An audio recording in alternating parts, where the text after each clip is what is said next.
గత రాత్రి 11:30కి night 11:30కి Jeedimetla police స్టేషన్కి ఒక సమాచారం వచ్చింది. ఆ సమాచారం మేరకు జీడిమెట్ల పరిధిలో ఉన్న ఇది లాల్ బహదూర్ నగర్ ఈ ఏరియాలో ఒక ఇంట్లో ఒక స్త్రీ హత్యకు గురైందనే సమాచారం వచ్చింది.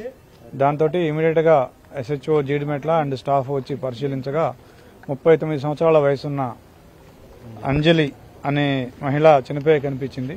తర్వాత ఆ మృతికి సంబంధించిన కారణాలు మా సిబ్బంది ఇన్వెస్టిగేట్ చేయగా ఆరా తీయగా తెలిసింది ఏంటంటే ఈవిడికి 2 కూతుర్లు ఉన్నారు. ఒక కూతురు వయసు 16 సంవత్సరాలు. ఆ అమ్మాయి పేరు తేజశ్రీ.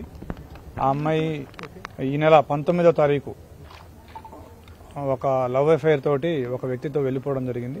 వెంటనే ఆ తల్లి వచ్చి కంప్లైంట్ చేసింది. వెంటనే ఆ అమ్మాయిని మళ్ళీ 20వ తారీఖే మా జీడిమెట్ల పోలీసు వారు అమ్మాయిని ఆ వ్యక్తిని కనిపెట్టి ఇమీడియట్ గా ఆ అమ్మాయిని ఆ తల్లికి హ్యాండ్ ఓవర్ చేయడం జరిగింది. ఆ తర్వాత తల్లి బిడ్డకి ఇద్దరికి ఆ విషయంలో మనస్పర్ధలు వచ్చినాయి. ఆ అమ్మాయి తేజశ్రీ ఎవరైతే ఉందో ఆ అమ్మాయి తల్లిని ఎట్లాగైనా అడ్డు తొలగించుకోవాల్సిందే, నేను ఆ అబ్బాయిని పెళ్లి చేసుకోవాలంటే అని చెప్పేసి ఆ అబ్బాయి ఎవరైతే ఆ అమ్మాయి ప్రేమించిన అబ్బాయి ఉన్నాడో శివ, ఇతను కట్టంగూరులో ఉంటాడు, నల్లగొండ జిల్లా. ఆ శివాన్ని పిలిచి తన తల్లిని హత్య చేయవలసిందిగా పురికొల్పింది. దాంతో శివ వచ్చి యశ్వంత్ అనే వాళ్ళ తమ్ముడిని కూడా తీసుకొని వచ్చి వాళ్ళిద్దరూ కలిసి ఈవిడ్ని చున్నీతోటి గొంతుకి బిగించి చంపడం జరిగింది. ఇది రాత్రి 7:30కి జరిగింది. వెంటనే మాకు 11:30కి సమాచారం రాగానే ఇమీడియట్ గా FIR కూడా చేసినాము. So we're investigating it, we will catch the accuse. Shiva వాళ్ళ తమ్ముడు ఉన్నాడు. శివ వాళ్ళ తమ్ముడు యశ్వంత్ ఉన్నాడు. అతనికి 17 years. ఏం చేస్తుంటారు సార్ శివ? ఇతను ఇంటర్మీడియట్ చదువుతున్నాడు. యశ్వంత్ కూడా చదువుకుంటున్నాడు.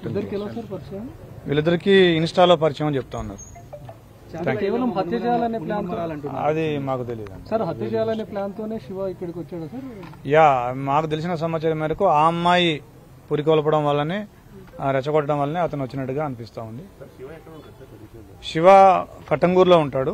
శివ వాళ్ళ తల్లిదండ్రులు నల్గొండలో ఉంటారు. Thank you.